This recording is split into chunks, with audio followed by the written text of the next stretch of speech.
It was a mystery that haunted the world for 13 years. A puzzle with missing pieces that spanned across borders and decades. But while the public looked for a ghost, the truth may have been hiding in plain sight, living just a stone's throw away from the scene of the crime. We are no longer chasing shadows. We are following the digital footprint of a man whose cell phone was active at the exact location, at the exact minute that a family's paradise turned into a nightmare. From a menacing bolt hole in Germany to a secret lair where damning evidence was buried beneath the earth. This is the story of the prime suspect who drifted unnoticed amongst the tourists. German prosecutors now say they have the evidence to prove what happened, and tonight we are examining every detail of that case. Before we reveal the profile of the man authorities believe is responsible, please support our in-depth reporting by hitting the like button and subscribing to the channel. It helps us continue to bring these complex investigations to light. Now, let us return to the Algarve, to the evening of May 3rd, 2007. The story begins in Praia da Luz, a small and picturesque coastal village in the Algarve region of Portugal. In May of the year 2007, this location was widely regarded as a sanctuary for families seeking respite from their busy lives. The Ocean Club Resort, where the events unfolded, was not merely a hotel. It was a sprawling complex of apartments and pools designed to offer privacy and relaxation. The atmosphere was one of safety and tranquility, a factor that is crucial to understanding the psychological impact of what was to follow. For the families vacationing there, the Algarve represented a secure bubble. It was a place where doors were often left unlocked and the outside world felt distant. However, investigative journalists and crime analysts now look back at this setting with a more critical eye. They note that this perceived safety is often what makes such locations attractive to predatory individuals. A relaxed environment lowers the guard of the inhabitants, creating opportunities that would not exist in a busier, more vigilant city setting. The tragedy of this case lies in the shattering of that illusion. The realization that a predator was operating within this paradise, watching and waiting while life carried on as normal. The sequence of events on the evening of May 3rd has been scrutinized more than perhaps any other timeline in modern criminal history. The parents of the missing daughter, Kate and Jerry, had arranged to have dinner with a group of friends at a tapas restaurant situated within the Ocean Club complex. It is important to note the proximity. The dining area was only a short walk from the ground floor apartment where their children were sleeping. The group had established a system of periodic checks. Throughout the meal, different members of the party would leave the table to walk back to the apartments and ensure that the sleeping children were settled. This routine was intended to provide a balance between adult socialization and parental responsibility. According to witness statements and police logs, these checks were performed regularly at roughly 9 in the evening. The father, Jerry, checked on the children. He reported that everything appeared calm and the children were asleep. However, the investigation later revealed that this window of time, between 9 in the evening and 10 in the evening, was the critical period. It was during this hour that the safety of the apartment was breached. The silence of the resort masked the movements of an intruder who, evidence suggests, had likely been observing the routine of the family. The turning point occurred at approximately 10 in the evening. It was Kate's turn to perform the check. As she approached the apartment, she entered through the patio doors. The atmosphere inside the room had changed. Upon entering the bedroom, she immediately noticed a discrepancy that signaled a crisis. The window, which had been left closed to ensure security, was now open. The external shutter had been raised. The most chilling realization followed a split second later. The bed where her daughter had been sleeping was empty. The visual evidence of the open window and the empty bed communicated a terrifying reality. The child had not simply wandered off. She had been taken. The reaction was visceral. Witnesses at the scene described the mother running back towards the tapas bar, screaming a phrase that would echo through the investigation for decades. "They have taken her." This initial declaration is significant because it suggests an immediate instinct that this was an abduction, rather than a case of a lost child. The transition from a peaceful holiday dinner to a scene of absolute panic was instantaneous. The frantic search began immediately, with staff and guests combing the resort, calling out the name of the missing girl. But the silence of the night offered no response. The initial response by local authorities has been the subject of intense debate and analysis. When the Portuguese police arrived, the prevailing theory was that the daughter had woken up and wandered out of the apartment. This assumption, while hopeful, led to critical errors in the preservation of the crime scene. In a standard criminal investigation, the immediate area is sealed off to preserve forensic evidence, such as fingerprints, hair fibers, or DNA. However, in the chaos of that night, numerous people, including resort staff and searching parents, entered and exited the apartment, potentially contaminating the scene. The golden hour, a term used by investigators to describe the crucial period immediately following a crime where evidence is freshest, was largely lost to confusion and panic. From a journalistic perspective, this chaotic beginning set the stage for years of difficulty. Without a pristine crime scene, investigators were left with a deficit of physical evidence. This lack of initial clarity allowed for wild speculation to fill the void. The focus shifted rapidly from a search and rescue operation to a complex criminal inquiry that crossed borders. Looking back at this chapter of the case, experts emphasize the chilling nature of the abduction. To enter a family apartment, navigate a room where other children were sleeping, and remove a child without causing a disturbance requires a level of calculation and nerve that indicates a disorganized or opportunistic criminal. It suggests a certain level of planning or, at the very least, a high tolerance for risk. The disappearance at the Ocean Club forces a re-evaluation of the concept of stranger danger. Historically, society views threats as coming from the outside, a shadowy figure in a dark alley. However, this case demonstrates that danger can exist in well-lit, populated family resorts. The perpetrator was likely not a transient figure passing through, but someone who knew the layout, understood the lack of surveillance, and utilized the cover of the night to commit a crime that would haunt the world. As the sun rose over Praia da Luz the following morning, the reality set in. The paradise was lost. The search for the missing daughter would soon expand from the local streets of the Algarve to a global manhunt, but the mystery remains rooted in that open window and the empty bed on that specific night in May. For 13 long years, the disappearance of the young daughter from the Algarve remained one of the world's most heartbreaking and enduring mysteries. Following the initial chaotic days in Portugal, the case evolved into a prolonged period of agonizing silence and rampant speculation that captivated the global public. Throughout this decade of uncertainty, the parents, Kate and Jerry, never ceased their desperate search for answers, holding on to the fragile hope that their daughter might still be alive somewhere in the world. The image of the missing girl became an iconic symbol of lost innocence, her face haunting the collective consciousness of nations far beyond the borders of Europe. However, despite the relentless efforts of private investigators and official inquiries, the evil that befell the child remained nameless, and the question of what happened that night in the Ocean Club stayed unanswered. The investigation seemed to hit insurmountable walls as the years drifted by. Various theories emerged and vanished, ranging from botched burglaries to organized trafficking rings, yet none provided the closure the family so desperately needed. The silence was finally and dramatically broken on June 4, 2020, when German authorities made a shocking announcement that fundamentally shifted the trajectory of the case. After years of baffling police investigators in the United Kingdom and Portugal, the public prosecutor's office in Germany revealed they were investigating a 43-year-old German national on suspicion of murder. This was not merely another lead in a sea of false hope.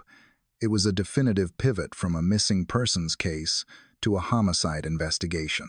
The German prosecutors stated with grim clarity that they were assuming the girl was deceased. This announcement introduced a specific suspect into the narrative for the first time: Christian B., a man with a history of criminal behavior. Unlike previous persons of interest who were quickly ruled out, this suspect brought a chilling profile to the forefront. He was identified as a known offender who was already serving a prison sentence for a serious crime committed in Portugal. Analysts and investigators began to piece together a picture of a serial offender, noting that such individuals often repeat their behaviors, driven by an escalating cycle of criminality. Mark Hoffman, a crime and intelligence analyst based in Berlin, observed that the suspect's profile matched the facts of the evidence, particularly the tendency of serial offenders to operate within their comfort zones and seek power and control in environments they know well. The credibility of this new development was bolstered by the reputation of the German authorities. Simon Foy, the former head of homicide at Scotland Yard who worked on the British investigation known as Operation Grange, provided a crucial perspective on the significance of this announcement. Foy noted that in his experience, German police are exceptionally careful about what they release to the public. They would have undoubtedly recognized the immense international sensitivity of the case and the public interest it commanded. Therefore, the fact that they chose to make such a definitive statement suggested they possessed significant information which they had not yet fully revealed. This was not a casual theory. It was a calculated disclosure based on substantive findings. However, this breakthrough came with a devastating caveat for the family and the public. Leading the investigation, German prosecutor Hans Christian Wolters admitted to the complexities of the evidence they held.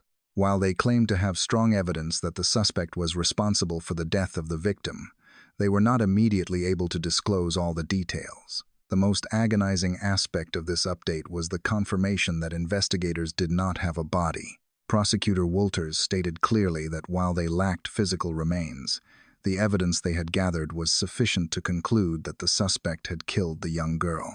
This created a harrowing paradox. Authorities were certain of the outcome, yet the physical proof required for absolute closure remained elusive. The realization that the victim was deceased had reportedly crystallized for the German team sometime within the 2 years leading up to the public announcement. This signaled that a covert investigation had been underway for some time before the world was alerted. The inquiry had moved beyond speculation into forensic analysis, focusing on placing the suspect at the scene. Investigators discovered that a mobile phone linked to Christian B. was used in the immediate area of the Ocean Club between 9 in the evening and 10 in the evening on the night of the disappearance. This digital footprint placed the suspect at the crime scene during the exact window of time the abduction is believed to have taken place. This development marked the end of the era of pure mystery and the beginning of a hunt for justice against a specific individual. The narrative shifted from "Where is she?" to "How can we prove he did it?" The revelation that the suspect had been living a stone's throw from where the family was vacationing added a layer of terrifying proximity to the case. It suggested that while the world looked for answers across borders and continents, the answer might have been hiding in plain sight, residing in a menacing bolt hole just over a kilometer from the ocean. As the investigation turned its focus toward the depraved world of Christian B., the public was forced to confront the reality that the innocence of the Algarve had been shattered by a predator who had drifted between Germany and Portugal, leaving a trail of questions that were only now beginning to find answers. With the dramatic pivot in the investigation announced by German authorities, the focus of the world settled on a figure who had managed to exist on the periphery of society for decades. Christian B., a 43-year-old German national, was identified not merely as a suspect, but as a known offender with a significant and troubling history of criminal behavior. To understand the gravity of the accusations and the logic behind the prosecutor's assumptions, one must first understand the life of the man now at the center of this global inquiry. His existence was defined by transience. Between the years of 1995 and 2017, he drifted continuously between his home country of Germany and the coastal towns of Portugal, specifically the area of Praia da Luz. This nomadic lifestyle allowed him to remain elusive, moving across borders and jurisdictions, a factor that often complicates long-term police investigations and allows habitual offenders to slip through the cracks of international law enforcement. During his time in the Algarve, Christian B. was not a typical expatriate enjoying the sun. His presence was marked by a pattern of illicit activities that sustained his lifestyle. He was described by investigators as a small-time drug dealer and a thief, a man who made his living by exploiting the very tourists who flocked to the region for safety and relaxation. His modus operandi involved breaking into holiday homes and hotels, a predatory habit that gave him intimate knowledge of the layout of resorts and the routines of vacationing families. This background is critical to the current investigation because it places him in the exact environment where the disappearance occurred, not as an outsider, but as someone who viewed these properties as targets for theft and intrusion. Perhaps the most chilling aspect of his profile is the geographical proximity of his residence to the crime scene. At the time of the disappearance, Christian B. lived in a farmhouse situated just over a kilometer from the Ocean Club resort. This was described by those familiar with the area as being a mere stone's throw away from the apartment where the young girl was taken. This detail fundamentally challenges the early theories of a stranger passing through town. Instead, it suggests a perpetrator who was a neighbor, someone who walked the same streets and potentially observed the comings and goings of the residents with a calculated gaze. At the time, however, he was a monster no one knew, living amongst the community while concealing a depraved and criminal mind. The psychological profile of Christian B., as developed by experts analyzing his history, paints a disturbing picture of a man driven by a need for dominance. Mark Hofmann, a crime and intelligence analyst based in Berlin, suggests that for this suspect, criminal acts are not merely about the physical offense, but are deeply rooted in power and control. Hoffman notes that serial offenders of this nature often prefer to operate within their comfort zone, conducting their activities in environments where they feel secure and authoritative. This aligns with the evidence that he committed crimes near the places where he lived. His history reveals a man who engaged in what analysts describe as an escalating fantasy of violence, a psychological trajectory that often begins with lesser crimes and intensifies over time. This need for control is further evidenced by his previous convictions. Before becoming the prime suspect in this disappearance, Christian B. was already in prison for a brutal attack on a 72-year-old woman in the same Portuguese region. Some observers might find it confusing that an offender would target such vastly different demographics, an elderly woman and a young child. But experts argue this is not a contradiction. According to Hoffman, for certain types of predators, the age of the victim is secondary to their vulnerability. The primary motivation is the exploitation of weakness and the assertion of power. Both an elderly woman living alone and a young child are viewed as easy victims by a psychopath seeking to play God. Furthermore, the investigation into his past unveiled that he was not just an opportunistic criminal, but potentially a serial offender in the making. His record included multiple convictions for serious crimes involving minors in Germany. Despite this, he was largely unknown to the Portuguese police at the time of the disappearance in 2007, allowing him to operate with a degree of anonymity that proved dangerous. It was only through the retrospective analysis of DNA evidence and telecommunication data that the full scope of his presence in the Algarve was realized. The picture that emerges is one of a man who lived a dual life, to the casual observer, a drifter and mechanic. In reality, a predator who harbored dark fantasies about abduction and torture, fantasies that he allegedly discussed in online chat rooms with chilling clarity. This profile of a man living on the edge, fueled by a desire for total dominance and hiding in plain sight, provides the context necessary to understand how such a tragedy could occur in a place built for leisure and joy. To fully comprehend the danger that lurked in the shadows of the Algarve, investigators and the public must look back to a timeline preceding the disappearance of the young girl at the Ocean Club. 2 years prior to that global news event, in the year 2005, a harrowing crime occurred in the same coastal town of Praia da Luz. This incident, often overshadowed by the later media storm, serves as a dark precursor and provides a chilling insight into the escalating behavior of the prime suspect, Christian B. It was an event that shattered the peace of a private residence and demonstrated a level of depravity that would later become central to the prosecution's profile of the accused. The victim, in this earlier case, was a 72-year-old woman, attacked within the sanctity of her own home. While the suspect was initially known as a drifter involved in burglaries, this specific incident revealed a much more violent and dominating pathology. According to police files and court records later examined by German authorities, the attack was not merely a theft gone wrong, but a calculated act of extreme aggression. The perpetrator entered the property and subjected the elderly resident to a prolonged ordeal that lasted for several hours. The brutality of the assault was significant. Investigators described it as an act of extreme severity, noting that the attacker employed a weapon to harm the defenseless woman. A pivotal and disturbing detail of this crime was the offender's decision to document the abuse. Evidence revealed that the attacker documented the incident, a behavior that forensic psychologists argue is a hallmark of a psychopath. The act of recording suggests that the motivation went beyond the immediate physical gratification. It indicated a desire to relive the dominance and control exerted over the victim. Berlin-based crime analyst Mark Hoffman noted that for this type of offender, the crime is fundamentally about playing God.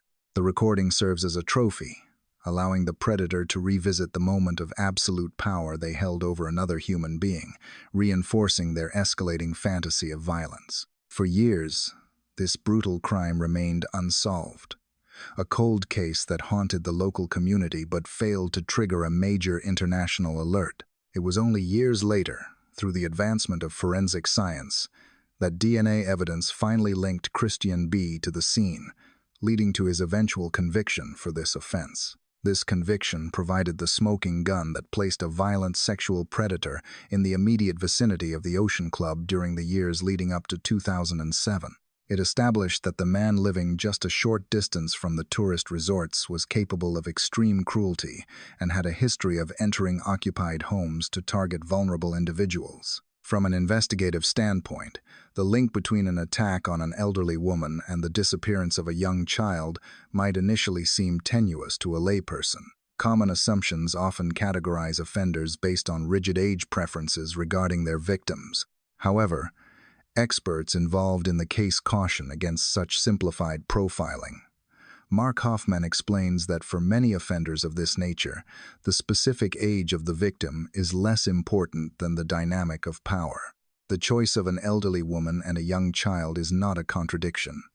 Rather, it represents a consistent pattern of targeting the easy or vulnerable victim. In the mind of a predator seeking dominance, both demographics represent targets that are less likely to offer physical resistance, thereby satisfying the offender's need for total control.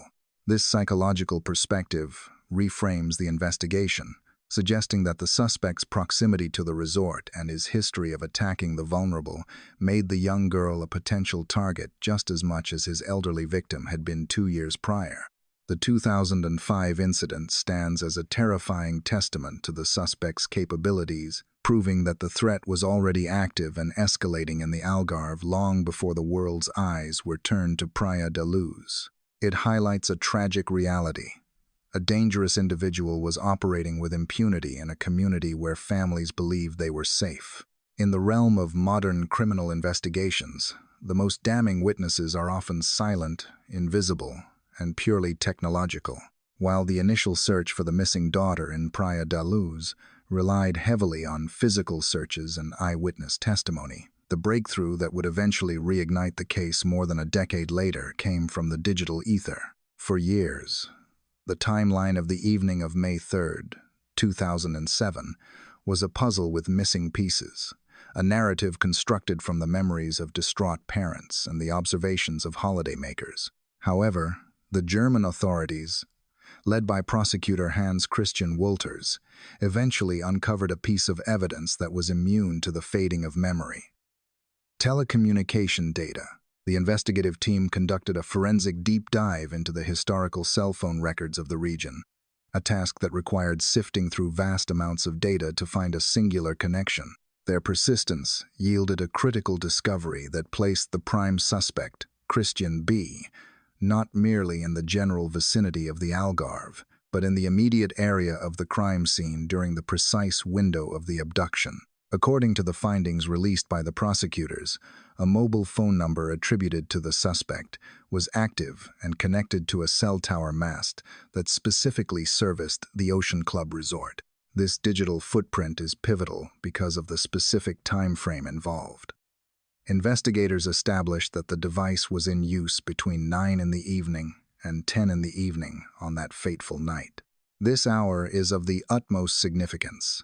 It directly overlaps with the period when the parents were dining at the nearby tapas bar and the moment the mother discovered her daughter was missing. By triangulating the signal, authorities were able to assert with a high degree of confidence that the suspect was present at the scene of the crime just as the events were unfolding. Hans Christian Wolters stated that they know the phone number used by the suspect was connecting to the mast belonging to the Ocean Club. When pressed by journalists on whether this meant they could definitively place Christian B. at the scene, the prosecutor affirmed that they believe so. This assertion transforms the suspect from a man who simply lived in the same town into a man who was standing in the shadows of the specific apartment complex at the very moment the child vanished. The implications of this evidence are profound. In many cold cases, alibis are constructed or destroyed based on vague recollections. Here, the impartial record of a cell tower provides a rigid anchor in time and space. However, this digital breadcrumb also opens a new avenue of mystery regarding the nature of the call itself. The data indicates that the suspect received a call during this critical window. This raises urgent questions for the investigation. Who was on the other end of the line? Was this a casual conversation, or was it a coordinated communication related to the crime? The person who spoke to the suspect during those crucial minutes holds a key that could unlock the entire mystery, potentially acting as a witness or an accomplice.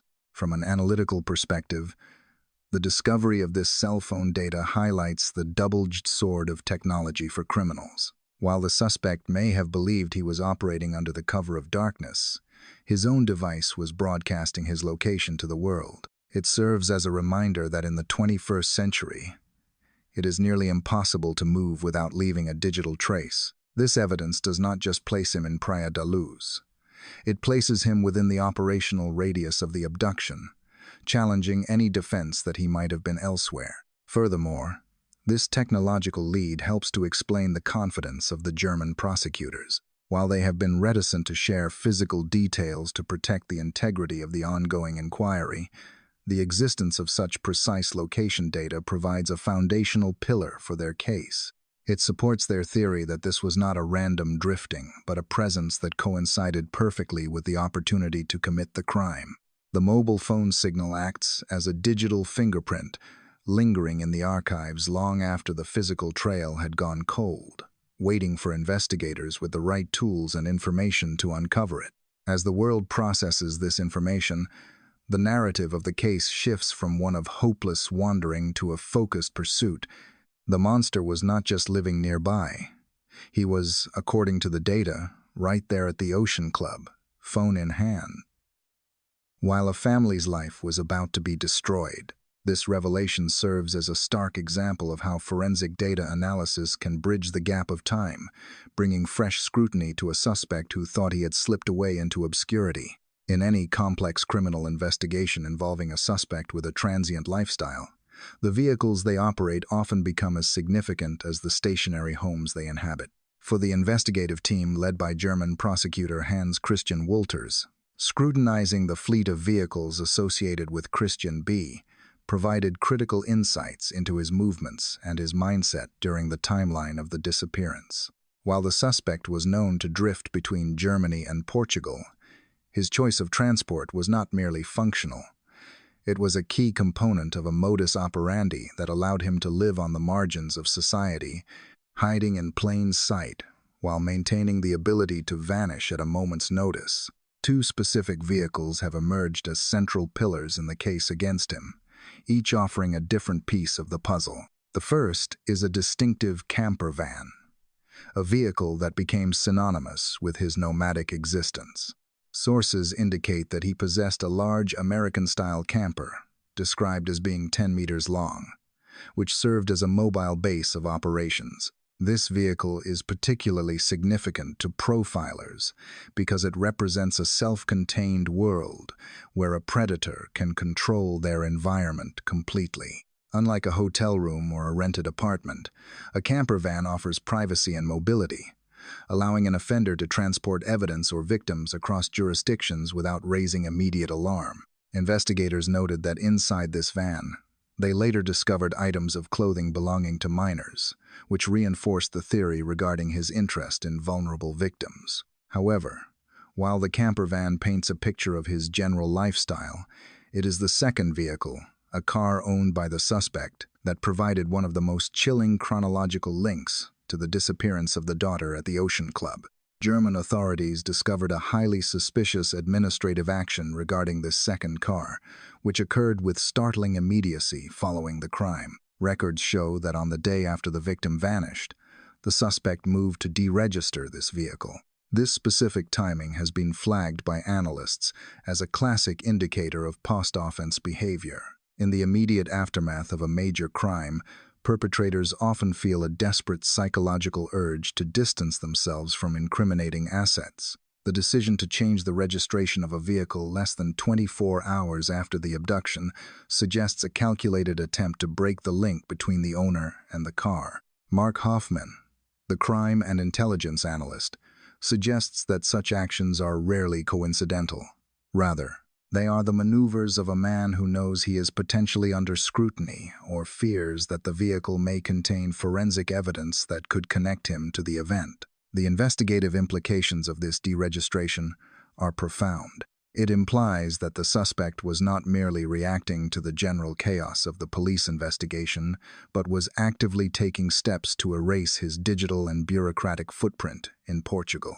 By transferring the ownership or deregistering the car, the suspect effectively muddled the trail, making it more difficult for local police to track his movements during the critical hours of May 3rd. Furthermore, the physical description of the vehicles owned by the suspect aligns with witness observations from the time. Police sketches and identikits released in the early stages of the search depicted a man with a striking similarity to Christian B., and there were reports of vehicles matching his fleet seen in the vicinity. The convergence of witness sightings with the hard documentary evidence of the vehicle registration transfer creates a compelling circumstantial case. It suggests that the means of transport was not just a way to get around, but a tool used in the commission of the crime and the subsequent cover-up. From an analytical standpoint, the behavior regarding the vehicles demonstrates a level of forensic awareness. A common thief might flee the country, but a calculated offender takes the time to sever legal ties to their property before doing so. This action, performed the very next day, indicates a presence of mind that contradicts the idea of a panic-stricken amateur. It points instead to an individual who, despite his drifter persona, understood the mechanics of evasion. The car, much like the cell phone data, anchors him to the timeline, proving that while he may have tried to scrub his existence from the records of the Algarve, the bureaucratic echoes of his actions remained for investigators to find years later.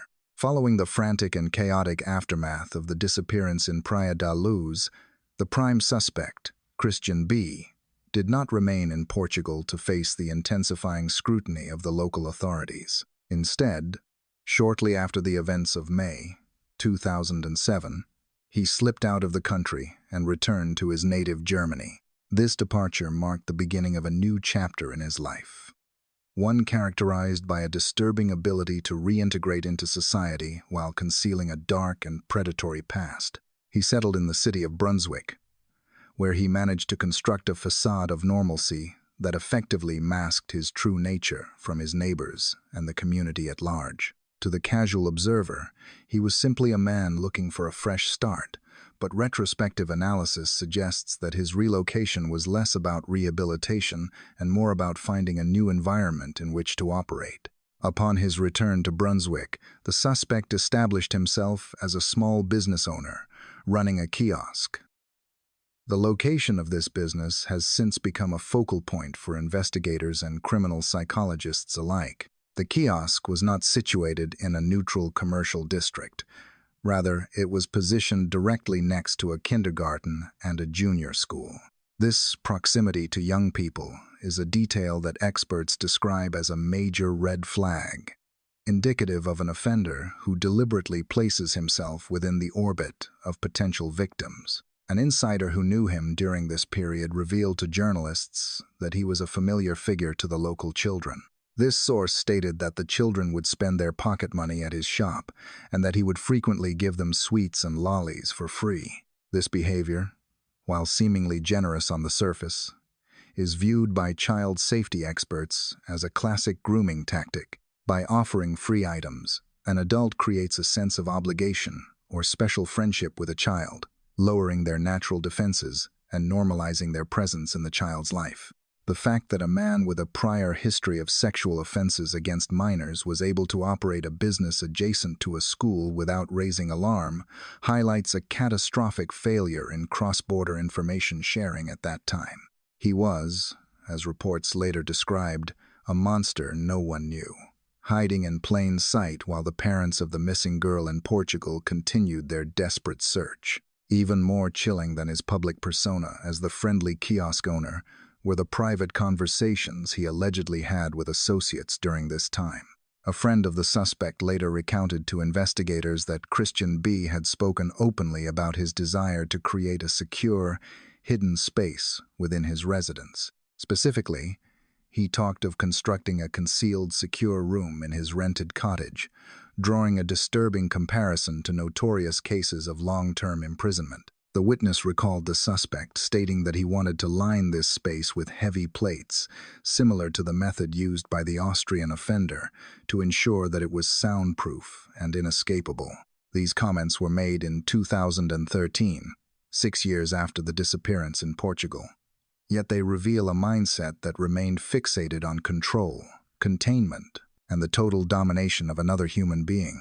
It suggests that his fantasies were not diminishing over time, but were instead becoming more elaborate and specific. The mention of the Fritzl case is particularly significant to profilers because it indicates that the suspect studied other crimes, potentially looking for blueprints or validation for his own dark desires. It demonstrates a psychological identification with offenders who successfully hid their victims for long periods, reinforcing the theory that his motivations went far beyond simple opportunism. The contrast between the public image of the man handing out sweets to school children and the private reality of a man fantasizing about dungeons paints a terrifying picture of a psychopath living a double life. During these years in Brunswick, while he was largely off the radar of the Portuguese police, he was allegedly continuing to engage in illicit activities. German police files and chat room logs from this era suggest he was active in online communities where he discussed his fantasies about abducting and torturing individuals. He wrote about capturing a victim and holding them captive, promising to document the act, a statement that echoes the evidence found in his previous crimes. From an investigative standpoint, this period in Germany is crucial because it demonstrates that the suspect's predatory instincts did not vanish after he left the Algarve. Instead, they traveled with him, manifesting in new plans and new potential targets.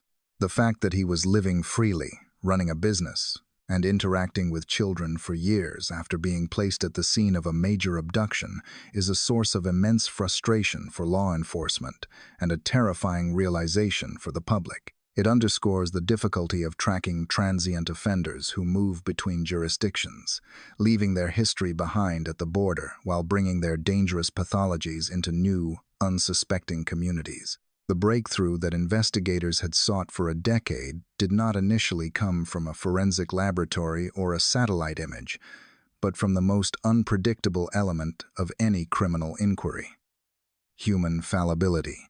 By the year 2017, the disappearance of the young girl from the Ocean Club had reached a somber milestone. It was the 10th anniversary of the event, a date that triggered a renewed wave of global media coverage. Television screens across Europe were once again filled with the image of the missing child, broadcasting appeals for information and retrospectives on the unsolved mystery. This saturation of media proved to be a critical catalyst, penetrating the social circles of the prime suspect, Christian B., who was then living back in Germany. The pivotal moment occurred in a casual setting, far removed from the interrogation rooms of the police. According to reports later corroborated by German prosecutors, the suspect was drinking at a bar with an associate. The atmosphere was informal, and the consumption of alcohol played a significant role in lowering inhibitions. As the two men sat together, a television in the establishment was broadcasting a special report on the 10th anniversary of the disappearance. The face of the missing daughter appeared on the screen, prompting a conversation about the case that had baffled the world. It was in this unguarded moment that Christian B. allegedly made a fatal error. Witnesses and later police reports suggest that, fueled by alcohol and perhaps a dark desire for recognition, he made a comment to his companion that implied specific, insider knowledge of the crime. While the exact phrasing of the confession remains part of the sensitive evidence file, the essence of the remark was chillingly clear. He indicated that he knew what had happened to the child and, by extension, that he was responsible. This was not a vague theory or speculative gossip. It was interpreted by the listener as an admission of guilt. The psychological dynamics of this interaction are of immense interest to criminal profilers. Experts often note that perpetrators of high-profile crimes struggle with the burden of their secret. For some, the successful evasion of justice creates a sense of superiority, an ego-driven need to demonstrate that they are smarter than the authorities. The act of bragging, even obliquely, serves to validate this internal narrative of power. However, it is also a moment of extreme vulnerability. By letting the mask slip, even for a second, the suspect transformed a passive observer into a key witness against himself. The associate who heard this confession was reportedly deeply disturbed by the revelation. This individual faced a significant moral and practical dilemma. Whether to dismiss the ramblings of an intoxicated friend or to view them as a genuine break in a major international investigation. Ultimately, the decision was made to contact the authorities. This tip-off became the spark that reignited the dormant investigation. It provided the German police with a specific name to focus on, allowing them to pivot from a general search for a missing person to a targeted investigation of a known sex offender. From an investigative standpoint, this development underscores the vital importance of cold case appeals. The strategy of keeping a case in the public eye is not merely to comfort the family, but to pressure the perpetrator and their circle. Relationships change over time, loyalties fade, and fear diminishes. A comment made in a bar in 2017 might not have been reported in 2007, but the passage of time and the weight of the secret can shift the calculus for witnesses. The information provided by the witness did more than just point a finger. It allowed investigators to revisit old data with a fresh perspective. Once they had the name of Christian B., they could retrospectively analyze cell phone records, vehicle registrations, and housing contracts in the Algarve. The drunken confession was the key that unlocked the archive, turning overlooked data points into damning evidence. It serves as a stark reminder that while technology is a powerful tool, the resolution of complex crimes often hinges on a simple human moment, a loose tongue, and a witness brave enough to speak up.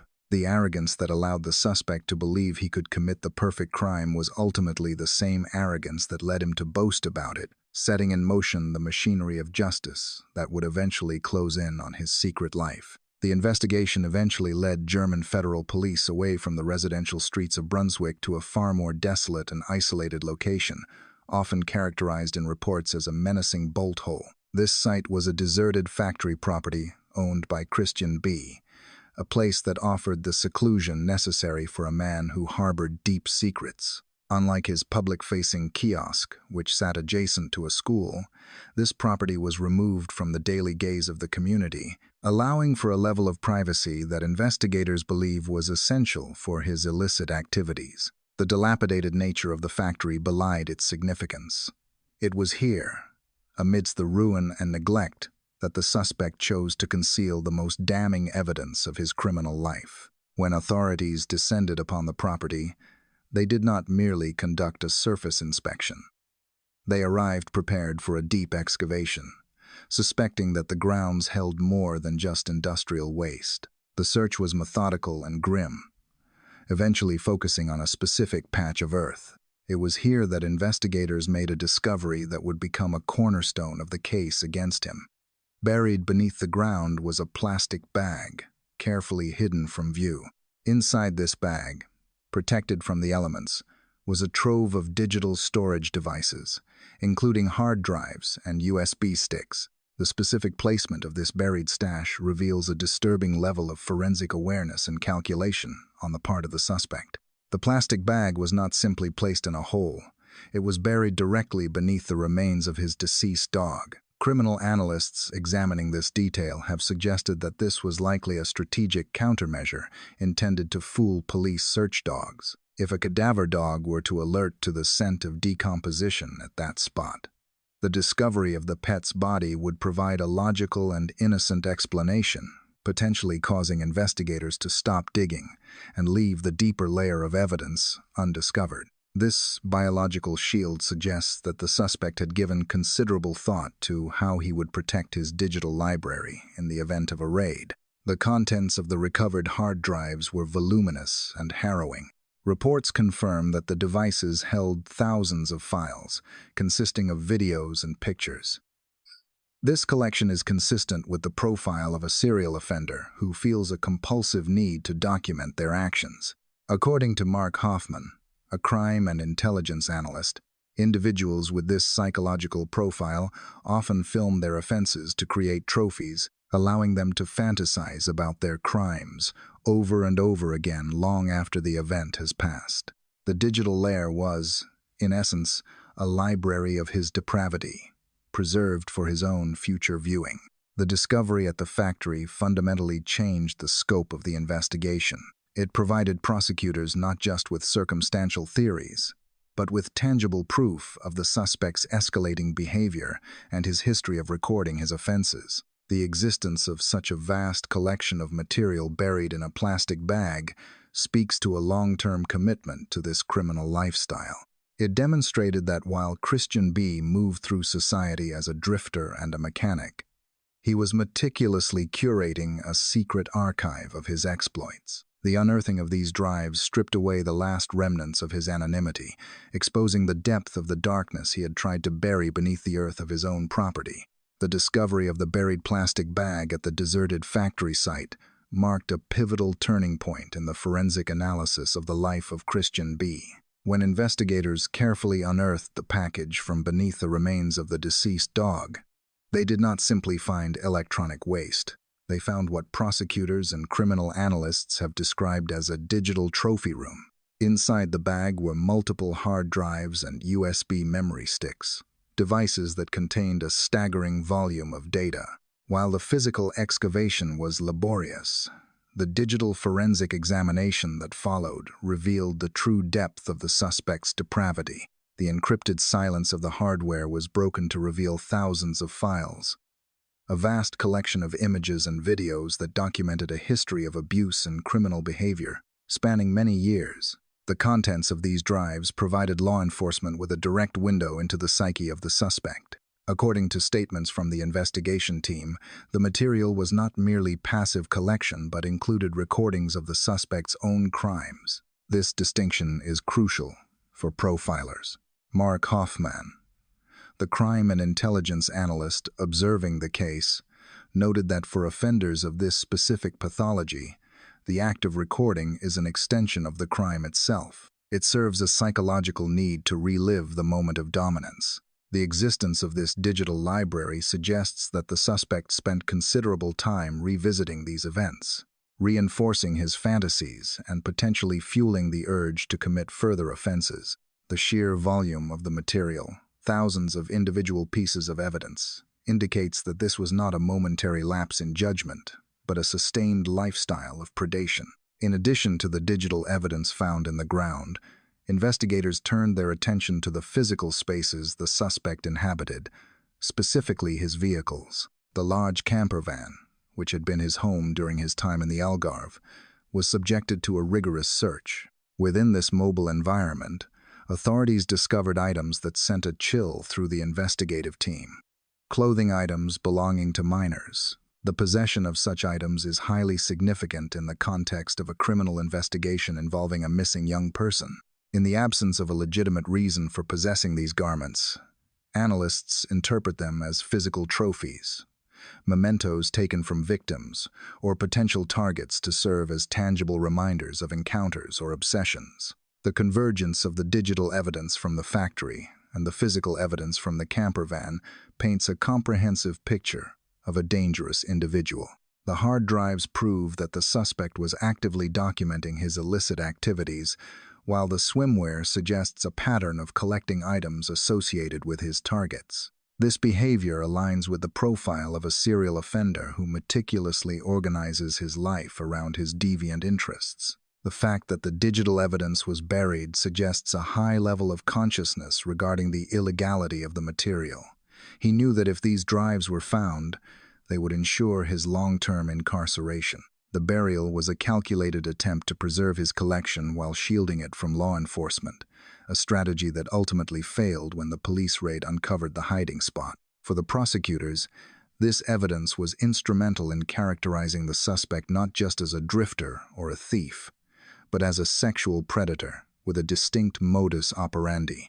While authorities have been careful not to explicitly state whether the missing daughter from the Ocean Club features in these specific videos, the existence of the library establishes capability and propensity. It proves that the suspect had the desire and the means to document his crimes, raising the terrifying possibility that the answers to the disappearance might be hidden within those thousands of files. The trophy room confirmed that behind the facade of the mechanic and the kiosk owner lay a mind that viewed vulnerable individuals as objects to be captured, controlled, and catalogued. This revelation solidified the resolve of the German authorities to pursue a murder charge, as the evidence clearly demonstrated that they were dealing with a man for whom the exploitation of others was a central and consuming obsession. To understand how a criminal can move between burglary, drug dealing, and the abduction of a young person, one must delve into the psychological profile constructed by the experts tracking Christian B. For the casual observer, there may seem to be a disconnect between the brutal assault of an elderly woman in 2005 and the disappearance of a young girl in 2007. However, criminal analysts argue that these actions are not contradictory, but are rather consistent manifestations of a specific pathology rooted in power and dominance. Mark Hoffman, a crime and intelligence analyst who has studied the suspect's history, explains that for this type of offender, the specific age of the victim is often secondary to their vulnerability. The motivation for such an individual is described not merely as sexual, but as a desire to play God.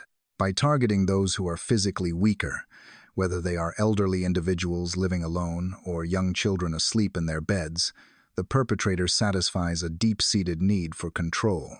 Hoffman notes that child molesters are not always exclusively focused on youth. Rather, they are focused on weakness and the ability to exert absolute authority over another human being.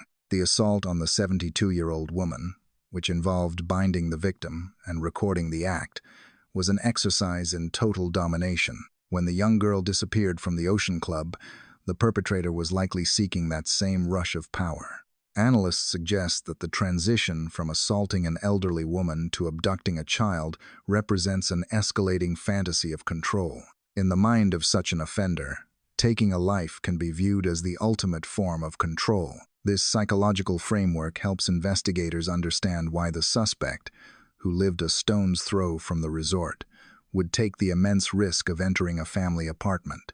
It was not just an opportunistic crime. It was the next step in a dark progression of a man who viewed other people as objects to be used for his own gratification. The investigation into Christian B did not stop at the borders of Portugal. As German authorities dug deeper into his movements, they uncovered a disturbing potential link to another disappearance that occurred years later on their own soil. In 2015, a young girl named Inga vanished from a forest in the German state of Saxony-Anhalt. The date of her disappearance was the 2nd of May, almost exactly 8 years to the day since the daughter went missing in the Algarve. At the time of this incident, the suspect was living just a 2-hour drive from the site where Inga was last seen. The parallels between the cases drew the immediate attention of prosecutors. Witnesses reported sighting a dark van leaving the area of the abduction, a vehicle that bore a striking resemblance to the one owned by Christian B at the time. Although Inga has never been found, the emergence of Christian B as a prime suspect in the Portuguese case forced a re-examination of the German file. Prosecutor Hans Christian Wolters has openly stated his belief that there are likely other victims. He confirmed that investigations are ongoing across Germany to check if this suspect is responsible for other unsolved crimes. When asked if authorities fear they are dealing with a serial killer, Wolters was cautious but did not rule out the possibility, admitting that he could not judge the full extent of the suspect's crimes at that moment. This potential connection to the Inga case reinforces the profile of a predator whose behavior was not limited to a single geographic location or a single moment in time. It suggests a pattern of hunting that spanned nearly a decade, with the suspect moving between countries and communities, leaving a trail of unanswered questions and grieving families in his wake. In June of 2020, the German Public Prosecutor's Office made a statement that reverberated around the world. They assumed that the missing girl from the Algarve was deceased. This declaration was a significant departure from the stance of British and Portuguese police, who had long treated the case as a missing persons inquiry. However, this announcement highlighted a profound legal and investigative dilemma. Prosecutor Hans Christian Wolters admitted that while they have strong evidence that their suspect killed the victim, they do not have the body. This lack of physical remains creates a complex challenge for the prosecution. Wolters explained that they have enough evidence to say the suspect is responsible, yet he was unable to reveal all the details to the public to protect the ongoing investigation. The realization that the victim was no longer alive came to the investigation team sometime in the 2 years prior to their public announcement. They built their certainty on a combination of circumstantial evidence, including the cell phone data that placed the suspect at the Ocean Club between 9 and 10 in the evening, and the subsequent deregistration of his car the following day. The prosecutor faced intense scrutiny from the media, who demanded to know if there was irrefutable proof. Wolters maintained that the evidence was strong, but acknowledged the difficulty of the situation. He hinted that the tragic outcome might have occurred to avoid detection, as the victim was old enough to identify him. This cold calculation adds another layer of horror to the crime. The German authorities are operating with the conviction that they have solved the mystery, but without a body or a confession, they remain in a race against time to secure the final pieces of evidence that will ensure a conviction in a court of law. For the parents, Kate and Jerry, the developments in Germany brought a new kind of agony. For 13 years, they had lived in a state of limbo, fueled by the hope that their daughter might still be alive.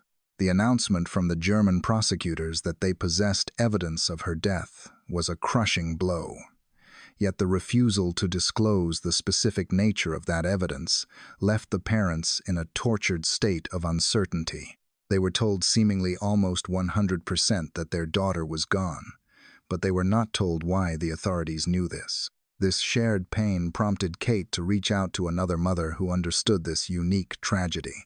She wrote a letter to Carrie Needham, whose son Ben had vanished on a Greek island nearly 3 decades prior.